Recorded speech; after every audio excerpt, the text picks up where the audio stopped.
Welcome to the Three Musketeers, the sibling podcast that understands your Disney addiction. I'm Jared. I'm Amanda. I'm Emily. We have a very special guest this week. His name is Lynn Barron. He is a co-host of the Sweep Spot podcast. He is also the author of 2 books, Cleaning the Kingdom, and also a former cast member. Hello, Lynn. Thanks for joining us. Hey, thanks for having me. Not a problem. So we're going to get into everything about you a little bit later. Let's start with some news. As of about 3 or 4 hours ago, it was announced that Disney World Resort President Josh D'Amaro will be promoted to chairman of Disney Parks, Experiences, and Products, putting him in charge of 6 Disney theme parks and the Disney Cruise Line. So what are your guys' thoughts about that? I'm extremely excited about it because that is the position that Bob Chapek had before he was promoted to CEO.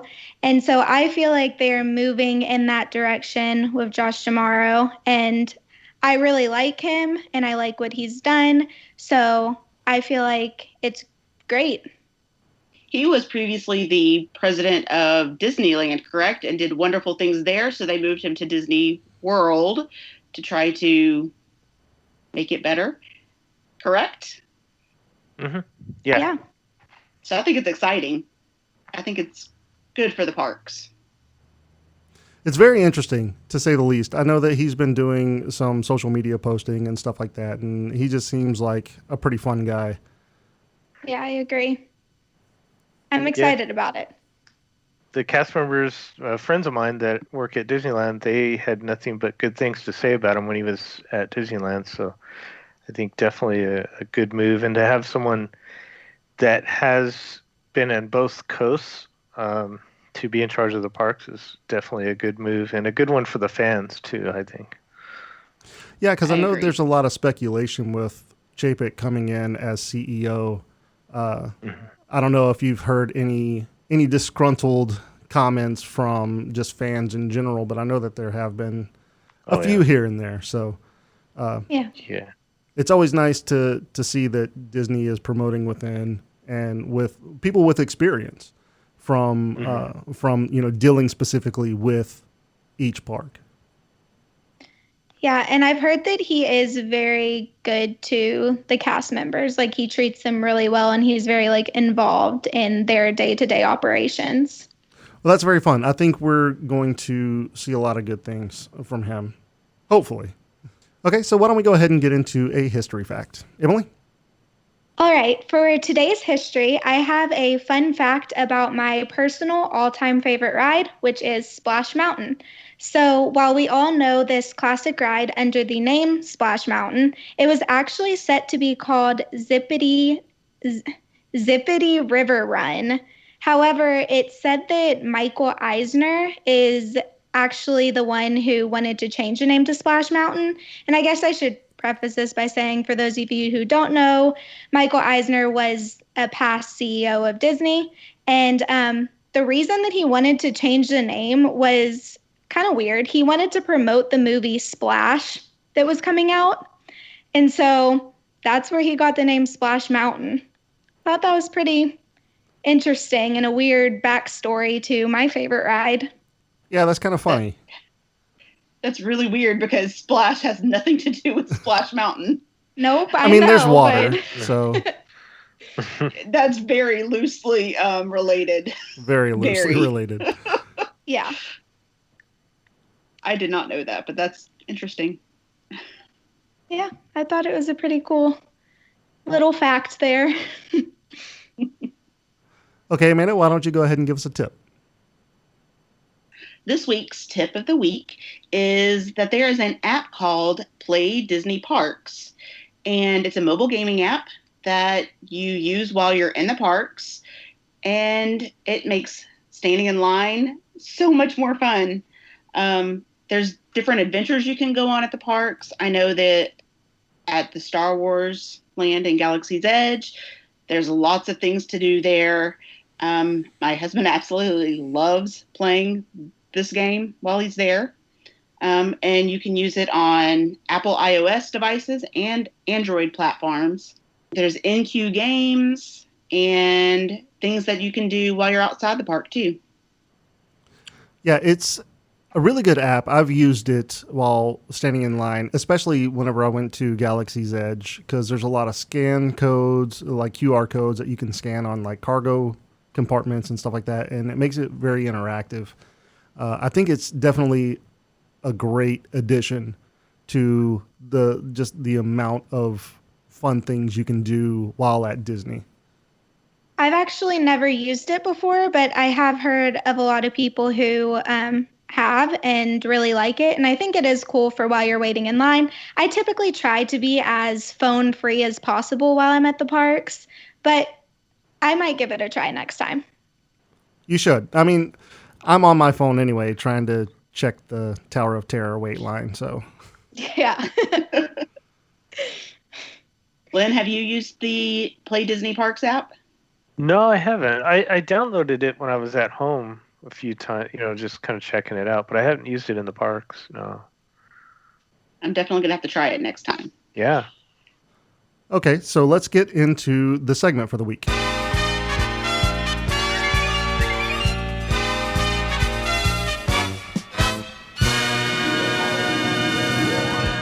Welcome to the game show within a podcast. This is the trivia portion of the show. I have a trivia question for Amanda, Emily, and our guest Lynn.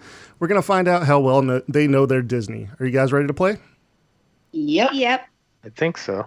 You think so? This one's going to be a tough one, I think. Lynn, so the idea behind the trivia question is I want to stump my sisters. So this is kind of... I come up with these questions as hard as I can get them, and sometimes they get them, and they surprise me. So let's see if you guys get this one. Which Disney character makes a cameo on Max's telephone when he wakes up late for school in a Goofy movie? Oh. I watched this one not too long ago, too. It's been a long time since I've seen it. Okay, does anybody have, first gut reaction? Gut reaction is Mickey Mouse. Okay. Lynn, what about you? My gut reaction... Oh, sorry. I've never seen it, so I don't know. I have no idea. Okay. So then it could just be anybody at this point. Emily, what about you? What do you think? Donald. Okay, that's a very good one. Okay, so we're going to have a collaboration. So you guys pick which one you want to go with, and we'll see if you're right. I want to go with Donald. Go for it. Okay. Is that final answer? Yeah. Sure. Donald Duck is incorrect. The correct answer is Mickey Mouse. We should have gone with Amanda. Emily. I was just thinking Mickey was too obvious. But he said go with your gut reaction. So Mickey is the actual telephone. If you remember in the 90s, there was a Mickey telephone. Mm-hmm. Mm-hmm. And it's that telephone. Okay. Yeah. Man, it's been a while since I've seen that movie, but Amanda, you had no excuse. Well, I didn't pay attention to the phone in it. I mean, I was also dealing with two kids, Yeah, it's 3-year-old and a 1-year-old. So. It's such an obscure question that I'm surprised Amanda actually got it to begin with. So we can count that as we got it. I'll give you half points. How about that? Okay. All right, well, let's go ahead and get into our segment. The segment this week is This or That. And Amanda, why don't you tell everybody what you picked? This week we are choosing between Lilo and Stitch or Moana. And which one is your favorite? Let's start with Lynn. We don't start with me. No, let's start with Lynn. Lynn, which one is your favorite? I'm going to go with Moana. Very interesting. Yeah, I think I like the music. I think it's good. Yeah, that's a good reason. It is. I like that. And the rock's awesome too. So. Yeah, I agree. Jared, what about you? Okay, so I have been going back and forth all day long. I really can't pick between these two because they're two of the best, in my opinion. Obviously, Stitch is an awesome character. I love him. Just the whole meaning behind Lilo and Stitch about it being family and nobody gets left behind, right? But on the other hand, Moana is an amazing story as well. So I don't know. The soundtrack is amazing. My daughter and I sing Moana songs all the time. You have to pick. I know I do, and it hurts me, but I'm going to go with Lilo and Stitch. Okay. Interesting choice. I guess I'll go next. And Yes. y'all already knew that picking these would be a challenge for me because these are my two absolute favorite Disney movies. I know that's why I chose them. Yeah, I figured. And I had the same first reaction as Lynn and Jared. Moana has amazing music. It's my favorite Disney soundtrack, hands down. And I also love the story behind Moana and how she's a strong, female character that becomes chief and does so much for her people. But Lilo and Stitch is my all-time favorite Disney movie. And I had to go with that. I love Stitch. I have a dog named Stitch after the character. And I love the family message and everything about it. So I'm going with Lilo and Stitch. Good choice. Good choice. Amanda, what about you? I guess that means it's going to tie it this week. We're going to have 2 votes for Moana and 2 for Lilo and Stitch. I am going with Moana. I absolutely love the music. I can quote most of the movie by heart. It's just a really great movie with a great, strong female character. I really want her to be my daughter's role model, standing up for what you believe and following your heart and taking care of your people. I do love Lilo and Stitch, though, and it is a very tough decision, but Moana is definitely my choice. There's nothing wrong with that choice, obviously. It's so hard to choose between these two movies. They're two of the best, in my opinion. And honestly, Moana has one of my favorite people in it anyway, which is Jermaine Clement. So it's hard to pass up Moana. It's got a great cast. It's got a great soundtrack. It's got a great story. It's all around just a really good movie. Lynn, I have a question for you. Yeah. Do you remember the name of the fish that Lilo... I've asked Amanda and Emily this question before, and they got it wrong. Do you remember the name of the fish in Lilo and Stitch that Lilo went to feed, and that's why she was late to her dance practice? I have no idea. It's been probably 10 plus years since I've seen that. Oh, man. Okay, so the fish's name is Pudge. Oh, okay. You're going to remember it from now on. I promise you. Yes, I will. You can't feed him tuna. He's a fish. Okay, well, let's go ahead and get into our main topic. So obviously our main topic is going to be all about our special guest, Lynn Barron. Again, Lynn, you are the co-host of the Sweep Spot podcast. You're an author of 2 books, Cleaning the Kingdom. You're a former cast member at Disneyland Parks. I want to start this off by asking one specific question. What is your first Disney memory? Probably going to Disneyland. I grew up in Southern California, so going to Disneyland with my dad and my mom and my dad, and he ended up passing away maybe a year later. But I was probably about 5 years old, maybe. So yeah, I have good memories from going there as a child. Yeah, I bet. So your park going experience started extremely early then. Like you said, about 5 years old. Yeah. That's pretty special. I know you talked about in your book that you had annual passes. Is that correct? Yeah, I grew up in just in high school. I had annual passes, and Videopolis was like the newest thing then. Do you know what that is? I'm not aware. Maybe Amanda Okay. or Emily do. It's Nope. an outdoor. It's where the Fantasyland theater is now. Have you all been to Disneyland? I have.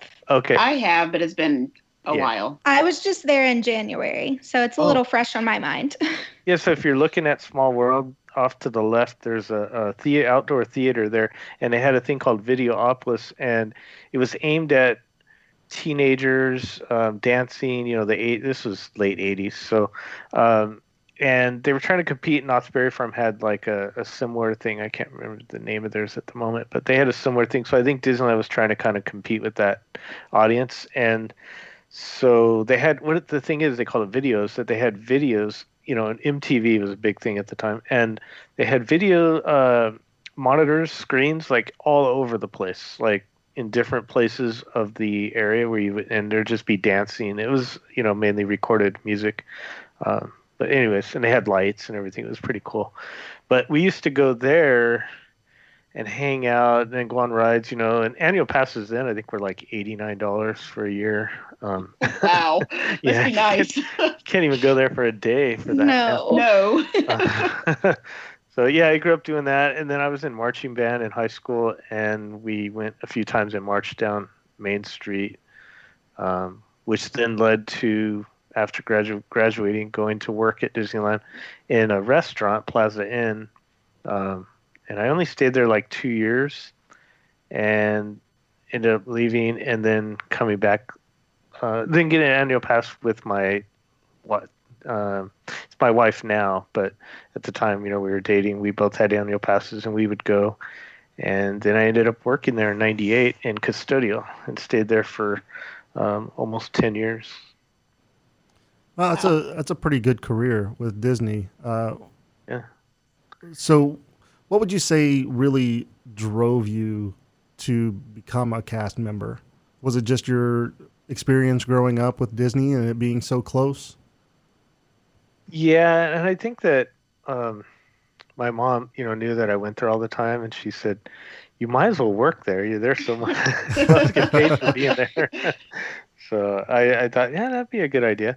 And I didn't get the job the first time. This is my first time I had worked there. I was probably only like 19, and I didn't get the interview the first time. Well, I went through an interview, but they were really strict at that time.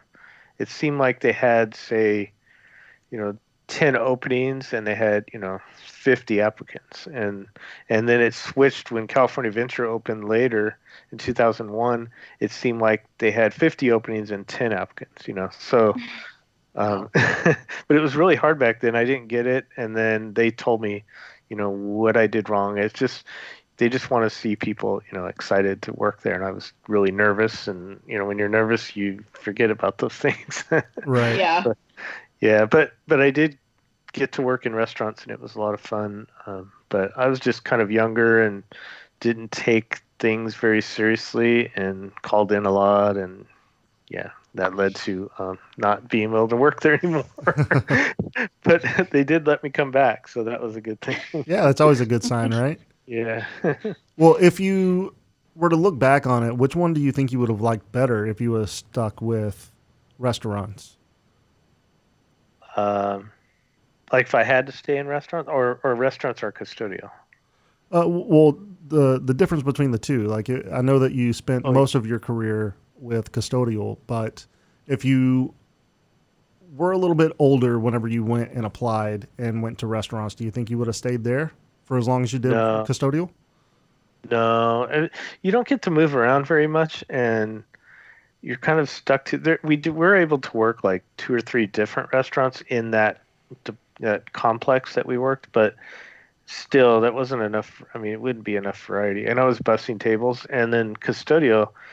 There's so many places you could work throughout the whole park. I was Disneyland. Like you couldn't switch back and forth to California Adventure. You had to pick one of the parks. But Disneyland, there's so many different lands, and then within each land, there's so many jobs that you do. So I would say just being able to walk around, and I mean, you could go anywhere in the park, backstage, and no one would question you because they just think, oh, he's just there to clean something. Yeah, So, you're custodial. Yeah. You belong there.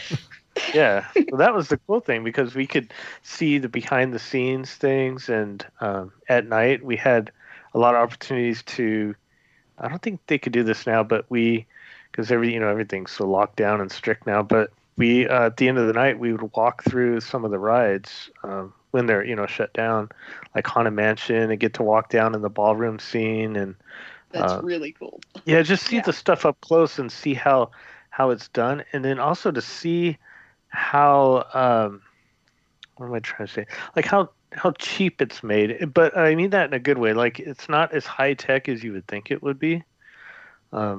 Like for instance, the little on Peter Pan, you look down at London and you see the cars moving. Well, the way they did that was that they took a bicycle chain and they put fluorescent paint on the chain, and it moves in it. And it's dark. It looks like little cars are going by. Wow. That is so cool. Right. It's just so like cheap, but it's good. It works. It's perfect. Yeah. I think the best word for it is efficient. Efficient. Yeah. Perfect. Ingenious. So being able to see some of that, and me, being really into wanting to learn about behind the scenes stuff, it was perfect job for that kind of thing.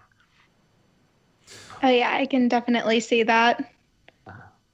So I'm glad you talked about Haunted Mansion and some of the ins and outs of, being able to go backstage and stuff, because I have a very specific question for you, and I'm really interested to see what your thoughts are on this. So what is your thoughts on Patrick Spikes and the Backdoor Disney fiasco that was going on? Patrick Spikes. So Patrick Spikes and Backdoor Disney, he's the guy that was arrested for stealing and selling stolen items from Haunted Mansion. Oh, right. Okay, I didn't know his name. Yeah. What do I think of that? Yeah, well, I mean, not that specifically, but like dealing with cast members who would do something like that. Like, do you think that, obviously it's not the vast majority, but have you, as a cast member yourself, have you heard of anything happening like that before? Do you think that other cast members would just hate somebody like that? Or what do you think a typical cast member's view would be on somebody who did that? Well, I used to do that. No, just kidding. Okay, well. No, I didn't. No, I didn't. Yeah, let's be clear. He is joking. Yeah. I think that there's two kind of cast members, maybe three, but the two that I know of, the types, are the big fans like myself that really appreciate it and want to be there and preserve the magic, if you want to say it like that. Just different, they appreciate and they understand the history of it and Walt's vision and all that. And then there's the kind that take it as just a job. And unfortunately, I think it's like half and half. And I wish it was more of the first, but the ones that are just there for a job are probably the ones that would do something like that. And there's no way of getting around it because you don't, when you hire people, you don't know that. And you can't not hire someone like that, because it would, you can't discriminate just because they're not a big Disney fan. But right. I mean, if they seem like they fit the role, then they're going to get hired. But I didn't know anyone that really did that kind of stuff, but I know that it happened. Like, because we would get given a lot of cast member stuff. They give you pins and different things for different events, and I knew people that would sell those. I mean, those were given to us, so I guess they weren't really stolen, but right. Still, you weren't encouraged. They didn't really like that. I have sold a few things since I've left, but I have a huge several boxes of just stuff, and I don't think it's illegal to do that, but but to steal, I mean, that's one bad thing there, and then to sell it and try to make a profit off something that's not even yours is probably not a good thing. And I just kind of want to go over the specifics on this. I think that he ended up making almost around $30,000 selling some of the old costumes, some of the old mechanisms from one of the shutdown rides. I can't remember which one specifically off the top of my head, but yeah. And I do think that some of those items have been reclaimed, that the people came forward and said, hey, we did buy these items from Backdoor Disney. We did not know they were stolen. Here we are surrendering these items back to Disney. Yeah. So I'm glad that Disney fans out there are willing to say, you know what, I lost money on this, but this belongs with Disney. I've seen things on eBay, and I question how they obtain those items. I do know that they do have a surplus sale sometimes of stuff, and they let cast members buy things from the company. But yeah, I don't know, because I always think like, man, how do they get? I mean, costumes. If they're current costumes, then obviously they stole them because they would be using those. But if they're costumes that have been replaced or outdated, then I don't know, I guess. Then it might be harder to tell. Yeah, you're right. Yeah. So I don't know. Do they just sell the surplus to cast members, or do they ever open that up to the public? I don't think Inquiring minds want to know. Specifically me. They do. I mean, yeah, that I know, I don't think they do. But obviously, you see people with these ride vehicles, right? Like, monorail vehicle, Skyway, and all that. So I don't know. I don't really know that much about how that works, how they get those. I mean, I know John Stamos is like a huge Disneyland fan. He has like Dumbo. Like the Disneyland marquee sign in his backyard. So wow. Oh wow, I did not know that. That is very interesting. You can see it on Google Earth, I think. I don't. Oh, wow. That's cool. I knew about the Dumbo. I did not know about the Disneyland sign. Yeah. It was the one they because now when you go up Harbor Boulevard, there's no like main entrance. Like that used to be the entrance to Disneyland, was on Harbor Boulevard, and then when they redid it for California Adventure and all that, they sold that sign. So now again, I don't know how that happens because I don't remember ever hearing about it for sale or anything. So. Well, I mean, if you're John Stamos, I bet you got connections. Right. Probably so. Yeah. So were there any other kind of like extra special things that cast members were able to do that like obviously the general public wasn't? Like I've heard before that sometimes cast members get to ride rides after the park closes. Is that just a rumor, or is that something y'all were actually able to do? Yeah, that happened. That happened to us many times. The park's getting ready to close. Even when the park's getting ready to close, it's dead. It's like 5 minutes till. No one's getting in line. They know it's going to close any minute now. They see us in the line cleaning the queue at the end of the day. Hey, you guys want to ride? Okay. So it happened to Big Thunder many times to me. But not it isn't something that doesn't happen a lot, but I would say it does happen. But there are a lot of perks to the job. You were kind of speaking that in the beginning of your question, but when attractions were ready to open, like new ones, they would call on the radio. We need cast members that are on their lunch or break to report over to Finding Nemo subs, so because they were just trying to run through it to practice. And they did that when Space Mountain reopened in 2005, I believe it was, when they redid the track inside. So things like that, or even new attractions. Tower of Terror opened at California Adventure, and they were asking for cast members. So. Oh, that's really cool. Yeah, I know. Sure, they do that in all the park, Disney World and everything. Yeah. I think I need to work at one of the parks. I would love to. That's a dream of mine.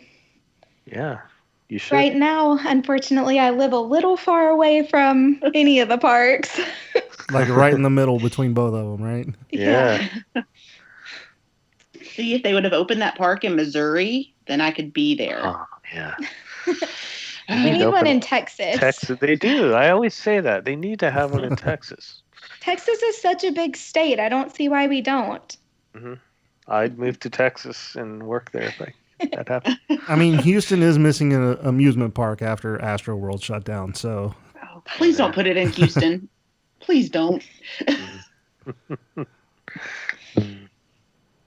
So have you, I know you worked at Disneyland and you lived in California. Have you also visited Disney World or like any of the other parks like around the world? I've been to Walt Disney World once. I was there on our honeymoon in 1999, and that was the last and only time I was there. I think Test Track was fairly new at that time, and then Animal Kingdom was about a year old, I think. Yeah. Yeah. Do you want to go back? I do. We've been trying to price it, and it's so expensive. I mean, the airfare is the thing. Yeah.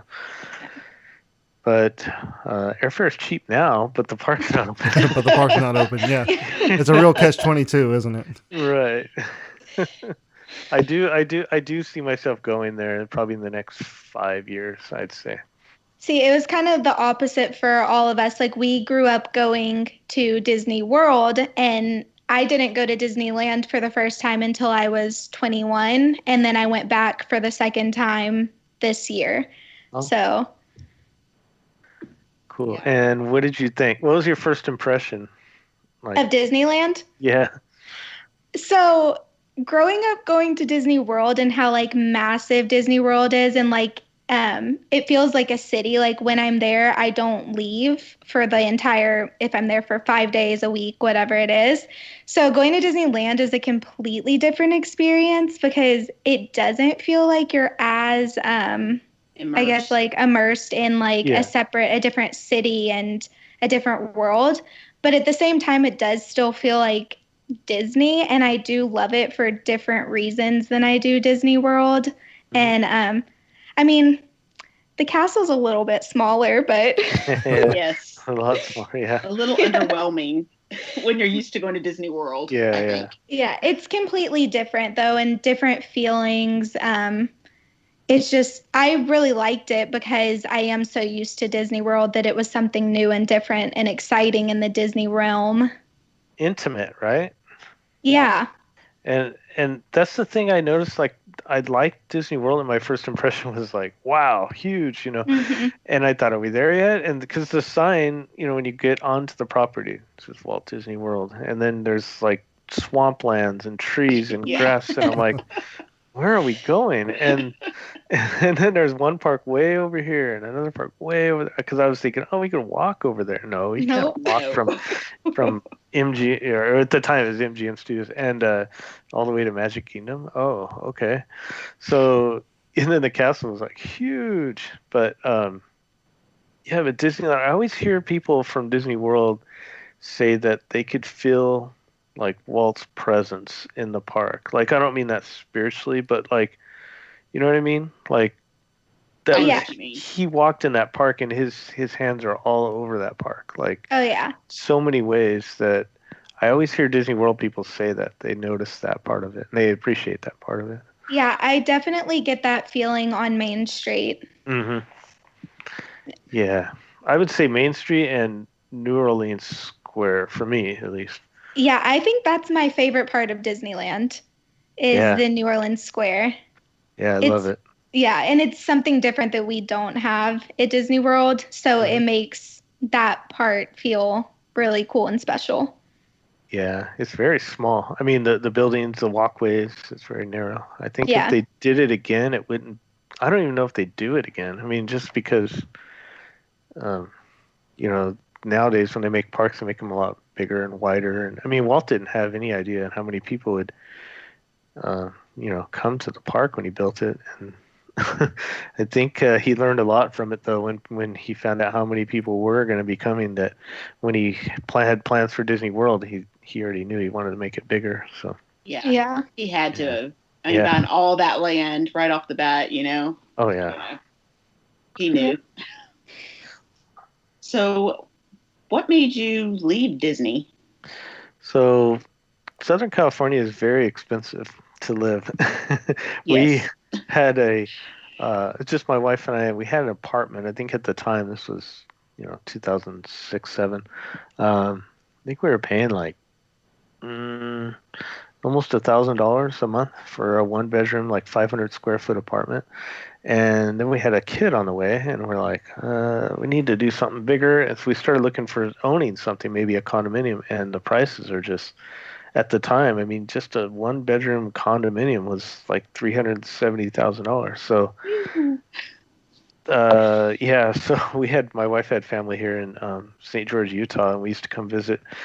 And yeah, that price were like half that. So, yeah, we just kind of looked into moving here, and I am a custodian still, but I'm at for a school district at a middle school.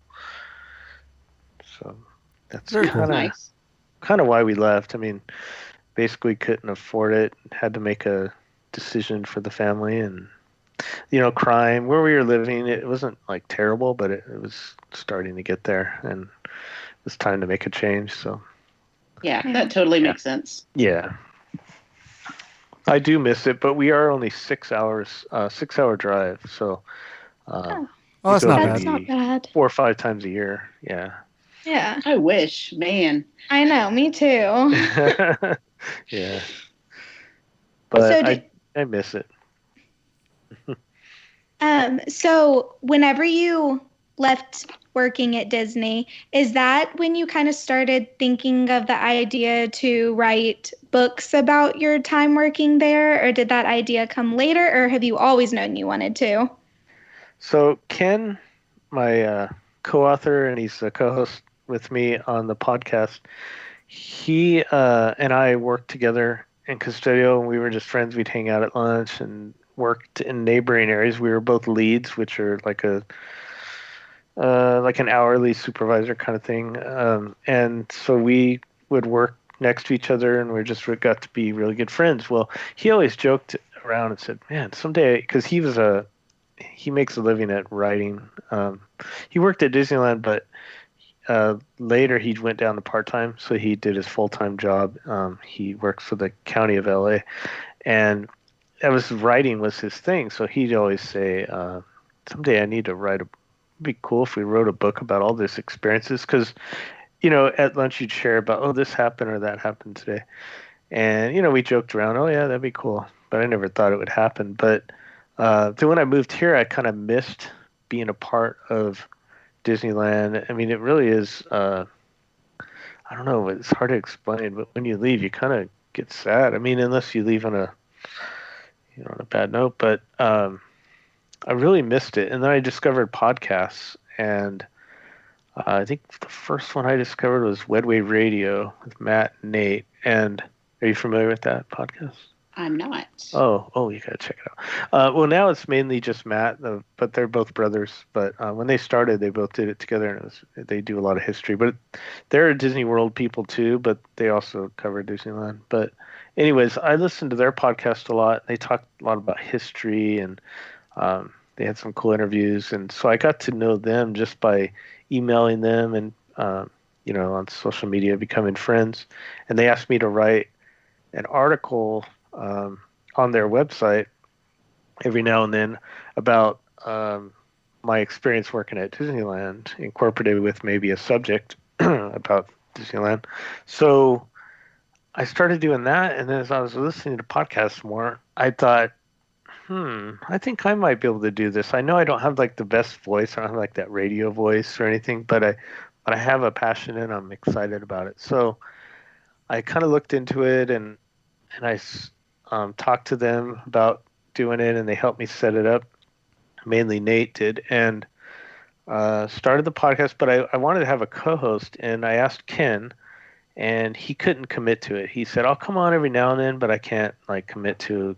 We wanted to do a weekly thing, so I asked another friend, Laura, and she had worked with me at Disneyland and Custodial, and I wanted to keep it custodial. Hence the name Sweep Spot, but I wanted to keep it custodial with history. So like tell the history of Splash Mountain, but also incorporate our stories about working in custodial with Splash Mountain or what we did. So I kind of went that route. And since Ken couldn't commit, I had Laura do it with me, and she was on the show for like 2-3 years, I think. And we had Ken on, and he came on the first episode. I think he came on, or one of the first was we did the history of Splash Mountain, and I know you'll appreciate this. Is it Emily? Yes. Yeah. So I'll tell his story real quick, just because I think it's so cool, and I think you'll appreciate it. I was going to tell you this after, but I'll say it now. So he used to go to Disneyland, an annual pass holder. Before he worked there, he was young, like in his 12 years, 13, 14, 15, somewhere in there. And he saw Splash Mountain being built. And he used to poke his head in, trying to look, to see what was going on. And Tony Baxter saw him and started chatting with him. And he got to get to know. I mean, they would go all the time, and then Tony would see them all the time and start chatting with them. And then next thing you know, they started doing testing, and they said, "Hey, do you guys want to test ride?" I mean, this is before even cast members, I think, were on it. And he got to ride it, yeah. And he ended up getting to know Tony Baxter pretty well, and he's been to his house a few times and stuff. But yeah, so that was a really cool story with Splash Mountain. He has a real good connection with that. But that is really cool. Yeah. So we had Ken on, and then Laura, like, she was getting busy with her life and everything, and a few years in, and so she just said she didn't think she could do it anymore. And so I said, Ken, can you do it now? And he said, yeah. So added him in, and we just took off, and now we've been doing it for over 9 years now. We're at episode, I think we're recording this Friday, episode 285, I believe. Wow. So yeah, it's been really exciting. So in the meantime, Ken and I got to work with each other more often, and we started talking about the book again, and that's kind of how that came about. We wrote it through Google Drive mainly because he's in Anaheim still. He doesn't work at Disneyland anymore. He left before I did. I think he left in 2005 and I left in 2007. But so we wrote it all through this Google Drive, and we assigned each other chapters and all this stuff. So it was amazing how it all worked out. But we had a publisher, a guy that I met here. He actually lives in St. George. He was at some local event selling his book. He's Dave Smith. He wrote these fiction novels about like mysteries and things about Disneyland. And I think they're called Hidden Mickey or something. And anyways, he was selling his books there, and I got to know him through this event. I said, hey, he used to work at Disneyland, this guy Dave Smith, in the 70s and 80s, and he's a little older than I am, and got to know him. He said, hey, I'm a publisher, so if you ever write anything someday. And I said, you know what? We're actually talking about it. So it all kind of came together that way. He published our first book, Cleaning the Kingdom, Insider Tales of Keeping Walt's Dreams Spotless. And that book is mainly Ken and I, and it's our stories working at Disneyland. I mean, just all the fun stuff, horrible stuff, just everything. And we have a few tales of other cast members in the book also, but it mainly just talks about our time there. It also talks in very detail about how to keep the parks clean, the procedures, and how it's split up into lands and areas and all that. And because that one was so successful, we were at D23 Expo when it first came out, selling it, and then we sold it the next expo after that. So it was 2015 and then 2017 D23 Expo. And then people are asking, when's the next book? And we're like, next book? So it was a lot of work. Wait, you mean you like this enough to make a next one? Yeah, exactly. And I didn't think people would be that excited. We just wanted to get it in writing, some of these stories. We didn't really think people would be that excited about it. But so we released that, and then we thought talking about maybe the history of how the department got started. And I don't think you could pick any department in Disneyland and write. I mean, maybe entertainment and other departments, but you couldn't pick like outdoor vending and write the history of that. And I don't know if you could make it as appealing as custodial, only because of the history of how it started. When Walt described building a park, one of the main things was that he wanted it clean. And so we talk about the person, Chuck Bourgeois. I always say his name wrong, but he was hired by Walt Disney all the standards that you see in every Disney park in the world is set by this guy Chuck, because he started it at Disneyland. He's the one that came up with the trash cans and the way they're built and all the procedures that they use to do the cleaning, and that's all still going on today. This guy Chuck came up with it in 1955, and so we wanted to write about that history. And because the custodial department not a lot of people, managers, go back too far. So Chuck was the main one, and then after he left was Ray Sedaeus, and Ray was our manager. We worked there in the 90s and 2000s. So from Chuck to Ray, that was it. And then Ray retired after both of us left. I think I'm guessing that I'd have to look in the book. I don't remember now, but it's like 2011 or something. But really, that's as far back as management it goes. So we wrote all about him and another guy named Tom that helped Chuck. Tom was more of the night crew, because we did Ken and I were mostly the day crew, custodial, and the night crew does a lot of the deep cleaning and spraying down and power washing, and we did more of the maintaining, what they did at night. So we talk all about that. I have a chapter in here on restrooms and the theming, as that even the restrooms are themed well. Yeah. Yes, they are.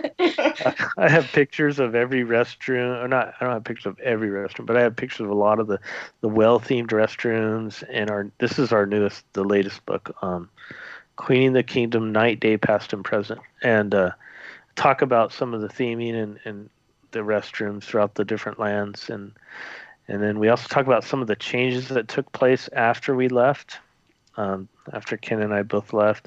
And then we talk about some of the old timers. We have a whole chapter on Ray that I mentioned, and some of the guys that worked there when Walt Disney was there. So, so that's that's the story of us right there. And it's opened up a lot of opportunities. It's just been amazing. That's pretty interesting. I bet. It is. And now your second book isn't quite out yet, right? No, that is the second. That is the second one, the Night, Day, Past, and Present. It came out last summer. Oh, okay. Yeah. The third one, no, I don't know. But what would we write about? I feel like all my stories. When you're at a job, you don't think about someday I'll write a book. I better write all this down. Yeah, right. Just go to work, go home. But I wish I did. But out of my memory, I think that was all the stories I could think of are in that book. And the most popular story, I could tell it later if you want, or now, but you can tell it now. Just to kind of give you a glimpse of the book and some of the stories that we have. So I have this ghost story, and everyone always asks me to tell it, but I don't know if I believe in ghosts or not. I'll just tell what happened, and you can decide. But so I was a custodial lead, like I was saying, and at night, not like real late, but like during the week, in the off season. Well, they called it off season. There's really not one now, but like in March, January, February, the park would close at like 8:00, and we would get off work at like 9:30. So I was heading. The park was. They announced on the radio to all the cast members that have radios. The park is now clear to the hub. The park is now clear to Town Square, and then the park is clear of all day guests, and then that's it.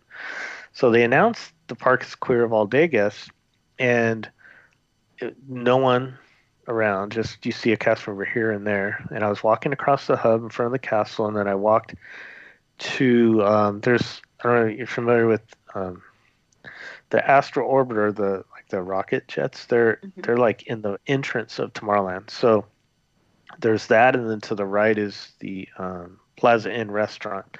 There's a restroom that's right in between there, Plaza Inn restroom, and then there's a walkway that heads to the back area where I needed to go.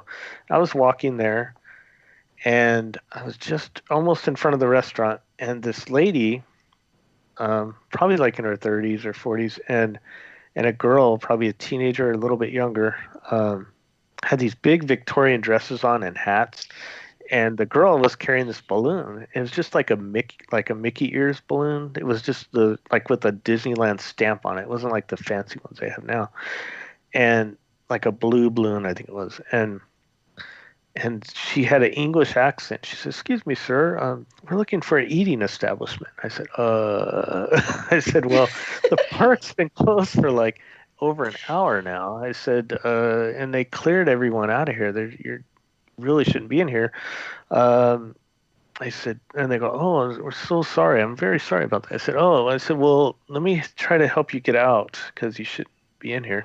And so I look towards the Matterhorn, which is to my left, and I see a security guard, and I start, hey, waving, and they're standing like 4 feet from me, the couple there, and so I look to my left, and I look back, and he runs over there, and I look back over, literally like 5 seconds, and they're gone. And I'm like, the heck? And I said, he goes, "Yeah, what's up?" And I said, well, there was these two ladies here. And he's like, "Serious?" And I said, "Yeah." And he said, "Everyone's been cleared." I said, "Yeah, I know. That's why I was kind of freaking out." And he said, "Well, I'll go in the back area down Main Street, and you head down the middle of Main Street." I said, "Okay."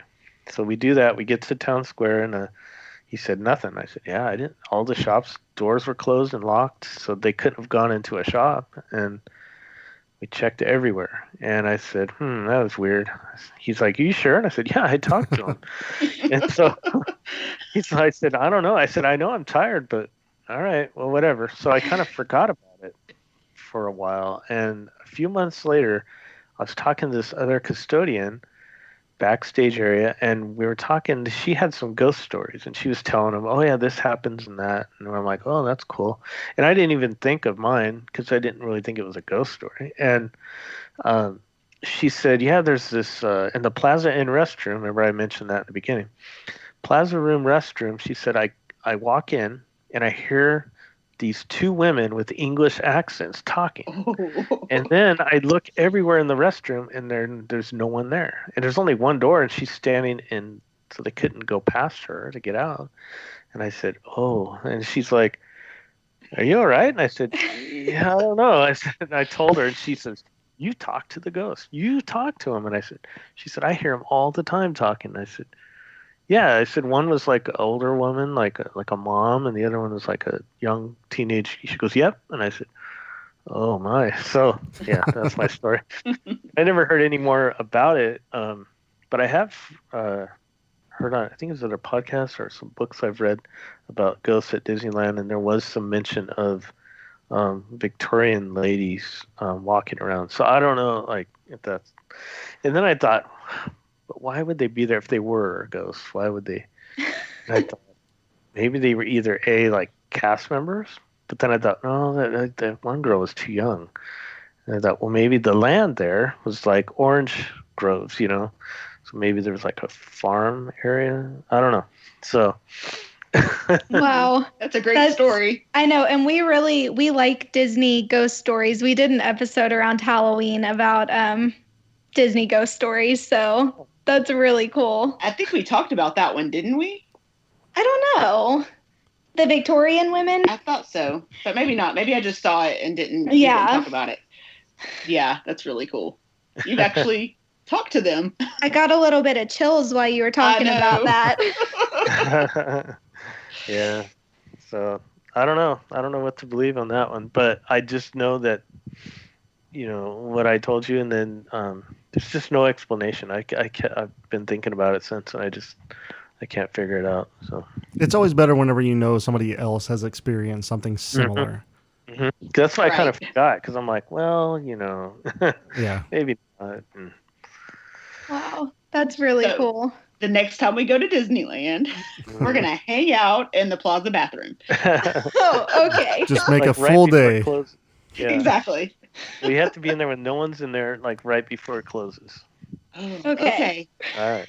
Goals. Yeah. Be a good Halloween ghost hunt. There you Yeah. go. I have another one. Not that didn't happen to me, but it's in our book. But I could tell that. Maybe you have to have me on again around Halloween to tell it. So. Oh, Yeah. idea. Yeah, we would love to have you back on the show at some point. Okay. I think one of the things that you're finding now is that a lot of people, especially with podcasts specifically and books that people are writing, is that people are really interested in the ins and outs of being a cast member and people who have already been cast members and just kind of getting their stories and their insight from within. So, yeah, I just think it's very interesting to be And able to talk to some cast members.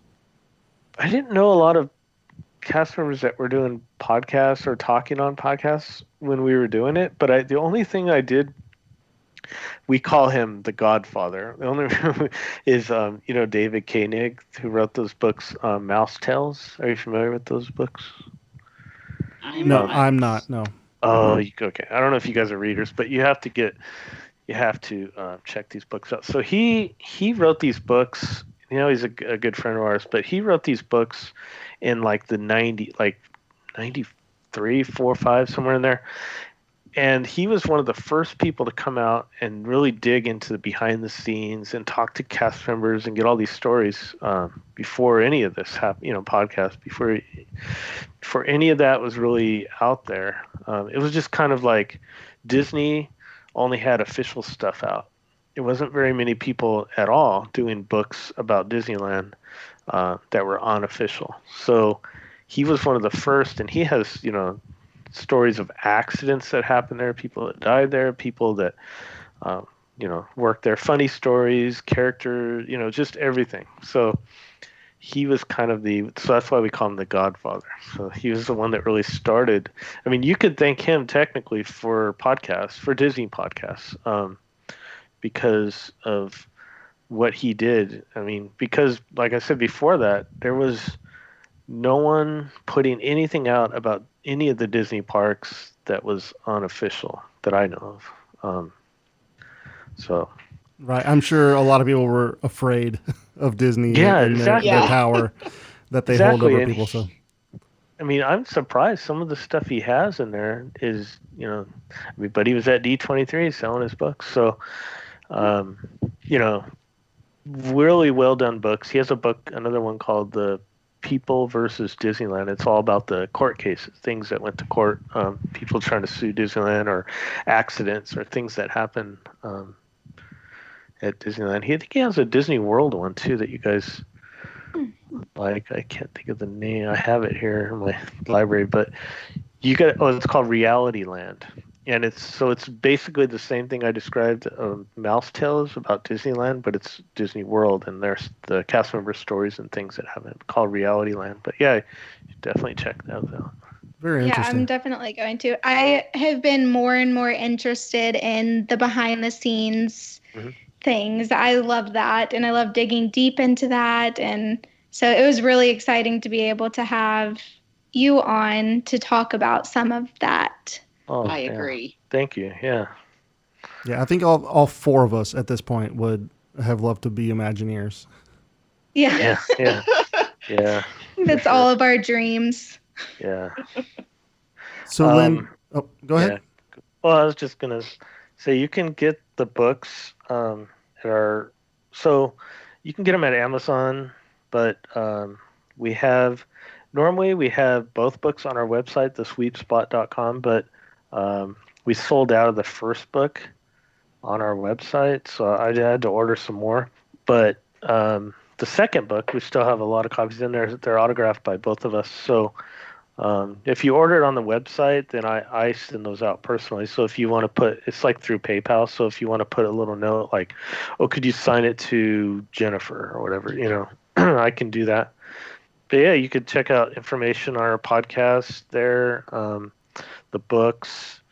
We have T-shirts, all that sort of thing over there. Oh, and we have a YouTube channel that we started up just like a month or so ago, and we've been doing live streams every other week because we do the podcast every other week, and then now we've been doing a live stream every other week, and it's been mainly just Ken and I talking. Like, it's a video, so it's really new to us because we're used to doing audio podcasts, but we just have people on the chat chime in, and we didn't know what it was going to turn into, but it ended up being this like question thing. Like, everyone's just asking us questions. What's your favorite restaurant when you go, or just asking us questions. And so that was kind of fun. And this last time, just this last Friday, we did one, and I did a bunch of trivia. Like, I had a book that I had a bunch of questions in, and I just started asking questions, and people put in their answers, and it was kind of fun. But that does sound like fun. Yes, we just started that up, and then when the parks open again, I hope to do some like recording at the parks for the channel. But we'll see where it goes. I don't know. It's so new to me, so we'll see. When you started your podcast, did you ever expect to be doing it for over 9 years? No, I thought, maybe a year would be a good thing, but I knew that I wanted, because I like the history, I wanted to do every attraction in the park, like past and present attractions. So we're pretty close to that now, but because it went off not just doing history, but doing interviews and with other authors or Imagineer, like we've had Tony Baxter on, we've had Bob Gurr on, and Rolly Crump, and different Disney legends and Imagineers on our show. It's kind of steered like we'll do a history segment one week, and then the next we'll do an interview with. Oh, then we have past cast members, like from all departments, not just people we worked with in Custodia, but we've had like attractions cast members or security or parades or whatever. We've had different people from all different branches of, and we try to keep it mainly Disneyland, just because, I mean, you're opening up a huge can of worms if you're doing all the parks, and yeah. I'm not as familiar with Disney World. So what I was trying to say is that we haven't hit all the attractions because we've been kind of steered off and doing other things, but we still have a few more big ones that we need to hit that we haven't talked about, which is Pirates of the Caribbean, which I'm putting off because that's such a huge thing to take on. I mean, we did the Haunted Mansion history, and it was like a 3-parter. So, wow. So we need to do that. The trains, I think Utopia's one.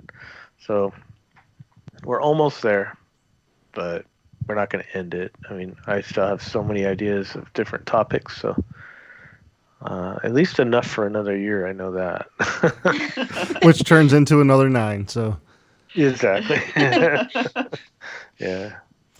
So Lynn, I think I want to end off asking you one particular question. What's one thing that you wished park goers knew going into the parks? Like, how can we as park goers make, just any cast member's day a little less stressful?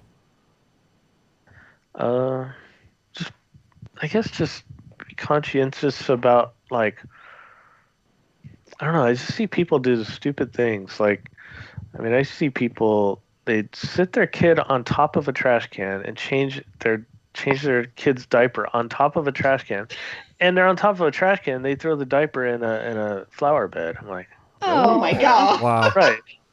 So stupid things like that I think people need to just like think of others. I think we need to do that anywhere, but especially at Disney parks, because it is hard. I know we have a lot of custodians there, but it is hard to keep it clean. So I think just being alert. Like, sometimes I think people forget, just forget in general when they're at the parks, and they just leave their trash every places.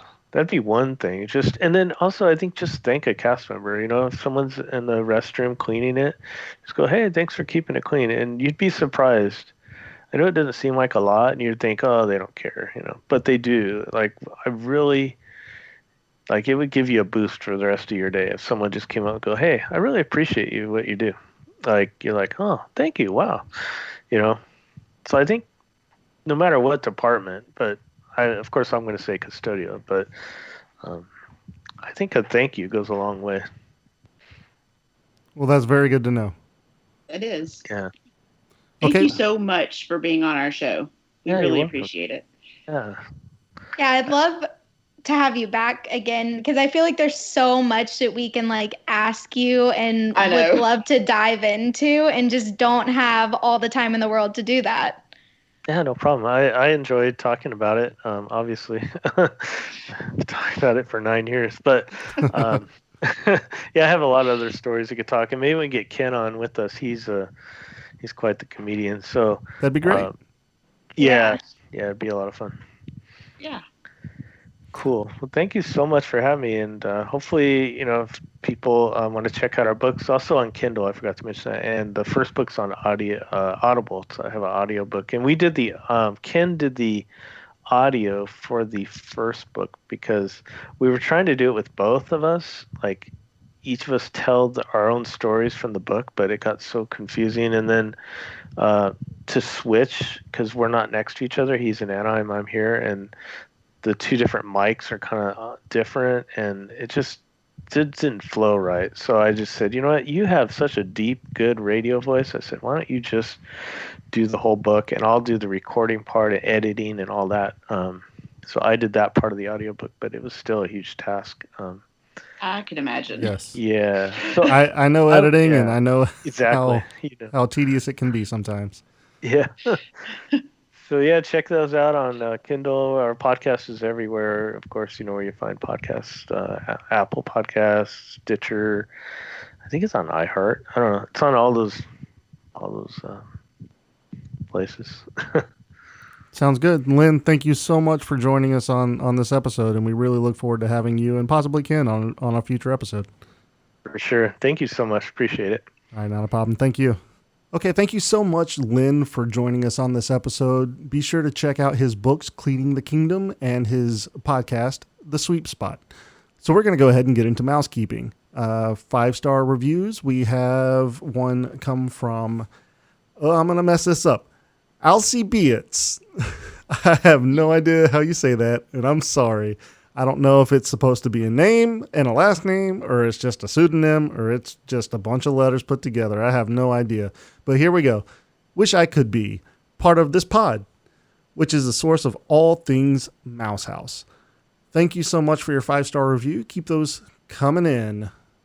If you're looking to give your family a magical vacation, you can contact me on social media at amanda.hollis, Capture the Magic Vacations. My services are free, and I can plan as little or as much of your trip as possible. You can find all my contact information in the show notes. On our next episode, we are going to be talking about our Disney bucket lists. So that's going to do it for this episode. Thank you all for listening. You can also be a part of the magic by following the show at T3M Podcast on all social media platforms. That's T3M Podcast. Leave us a 5-star written review and we'll read it on an upcoming episode. If you have an announcement that you would like to have on the show or just want to reach us, you can send us an email at t3mpodcast@gmail.com. Have a zippity-doo-dah day. See you real soon.